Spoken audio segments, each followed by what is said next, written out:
Okay, hello everybody. So imagine with me, if you will, just for a moment, going into work every day in the morning among people who absolutely love being there. And also you yourself feeling that way as well. Now all of us have a passion in us, a drive that gets us out of bed every morning and we do what we do every day. Now this passion is very specific to all of us. And research shows that it can actually be categorized as two. More of a pleasure-seeking, adventurous kind, and another one is a pain-avoiding, conservative kind. Now, these are not two buckets. Think of it more as a multidimensional spectrum. And it's not good or bad. We all fall on that spectrum. And as leaders and managers, what we can do is use this insight in two ways. One is assess our teammates, assess our team members, and even the marketplace and product. And the second is incentivize and structure incentive structures to align with these motivations. Think of motivation as more of an intrinsic attribute. Everybody comes with it. And incentives, now that's extrinsic. That is something that we actually have control over. And again, we can think about it in two ways. Incentivizing the right thing and using the right incentives. So it's more of like behaviors and rewards. Let's talk about incentives, the real ones. Well, the obvious ones, goals. And the holy three C's, common, communicated, and clear. So align your incentives to clearly communicated and common goals, not the developers for lines of code they're writing and QA for defects that they're reporting. As a generic example, think of it as delivering a quality product in a timely fashion, meeting client needs. And teamwork is always something that's going to build us up. And in case of contingencies, we always want someone to go above and beyond. And who doesn't like that one coworker who has a good sense of humor, or maybe they bring donuts on Monday mornings? So in sum, let's incentivize common goals, working together as a team, and people who go above and beyond, and those morale boosters and positivity people. Let's talk about incentives a little bit more in particular terms. You know, those big bags of money. That's your salary package, including bonus. Other incentives you can think of, which cost in monetary terms to the employers and are a little more intangible to everybody, is experiences. You have your group experiences, dinners, karaoke's, and your individual experiences. Even services and products that help with your productivity. And of course, there's health and wellness, like your gym memberships and all those things. These things we all usually do. But let's think about things that might not cost your employers in monetary terms. Appreciation and recognition. Who here doesn't feel like you'll be a little bit happier if your hard work was seen and appreciated more? It's such an enthusiasm booster. This kind of day-to-day work culture is so important.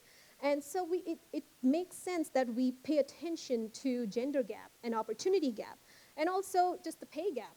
And have a more inclusive culture. We are all going to grow and become better people when we work with people of different kinds. Pay more attention to the work-life balance. US is still so far behind in terms of maternity and paternity leaves. And also working from remote. It's good for the environment, and you can tap into talent that is not local to you.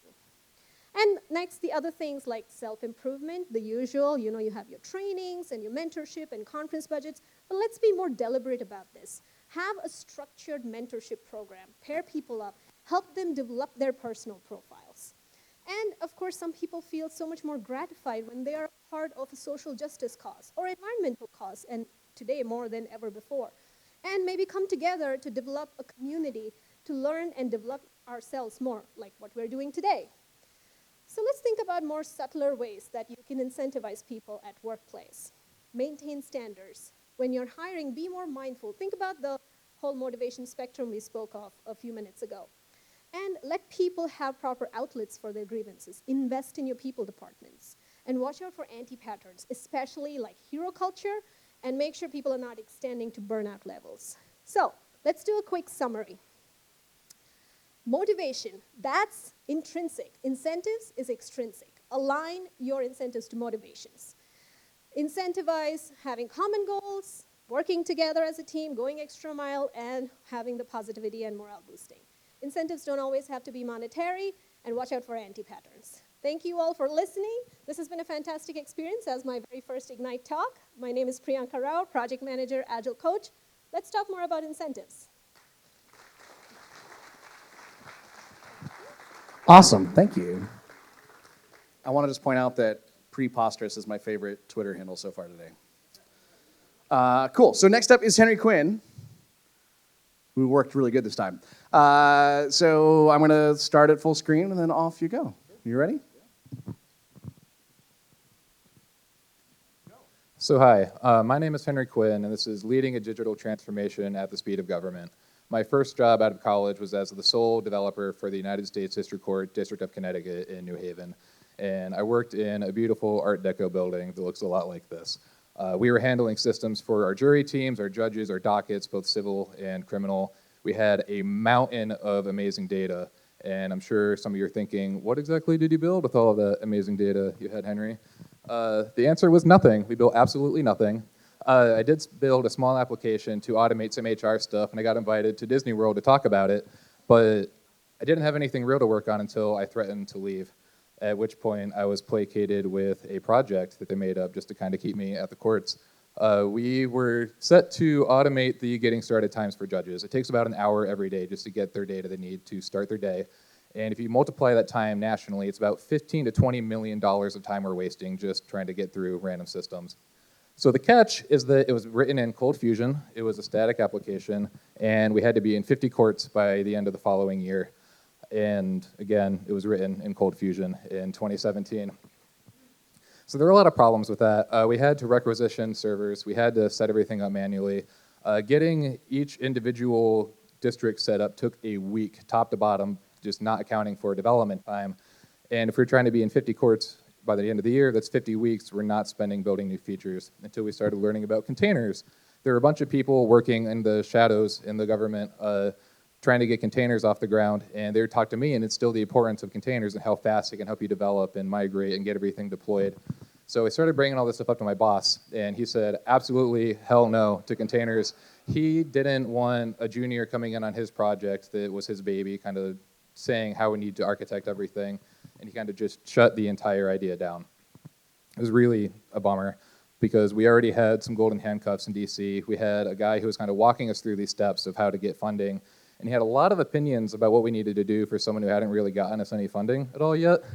But we had all these goals we needed to meet, but we weren't able to meet them. So we had to start working under the shadows of darkness.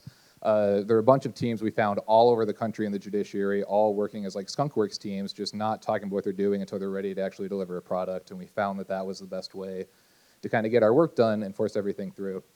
This conversation was a huge turning point for me. I was one of 3 people on the planet trying to containerize Cold Fusion, Vue.js, and Informix, but I managed to shove it all into containers. We finally had a scalable product. We were ready to go. We were getting funding from DC left and right. We're getting a ton of money to start hiring developers, to start onboarding everything. They were setting up a Kubernetes OpenShift cluster just for us to start testing on as a new deployment strategy for the courts. Things were looking really peachy for a while, but again, government kind of fell through. We didn't use that money to hire new developers. We used it to buy back time. My boss and I were already spending on the project. So it was still me trying to get this project over the finish line, but somehow I managed to get through this nightmare I was living in every day to get a beta ready. We got our version 1 through security testing. We got it graced by the guys in DC. It was good to go. We were all set to be in 50 courts by the end of the following year. And everything was finally speeding up. We had this thing where we could deploy anywhere, develop anywhere, and we got the deployment time down from a week to 10 minutes. This is a 99.6% time savings I was not authorized to make that bought us back all that time to develop new features for this product by stepping outside of my leadership hierarchies and just doing what I needed to do to get the work done. But again, like government, everything kind of toppled. Someone way up in DC resigned, new person came in. Our project went by the wayside as their passion projects got put onto the priority lists. And we kind of ended up back in this position where we were supposed to be in 50 courts by the end of the year. We were suddenly fighting for resources just to onboard our next 3. And I learned that in government, you can do everything right. You can break all the right rules, but you can still always a method of failure in the way, even with the money behind you. So this is when I realized I needed to get out. I cleaned up all my experimental branches, documented everything, and ran away to California to spend a few weeks driving up Route 1. Highly recommend it. Great way to clear your head when you're leaving a bad job. But my takeaway here is that I taught myself to program in my spare time and got all the way up to needing a signature to save our government $15 million a year. And that was before I found out that there was a community of people just like me trying to get all this stuff done, and before I started to get involved. So if you take anything away from just this, think about what you can do. If you take initiative, lead from the bottom, and step outside of your leadership hierarchies when you need to. Thank you.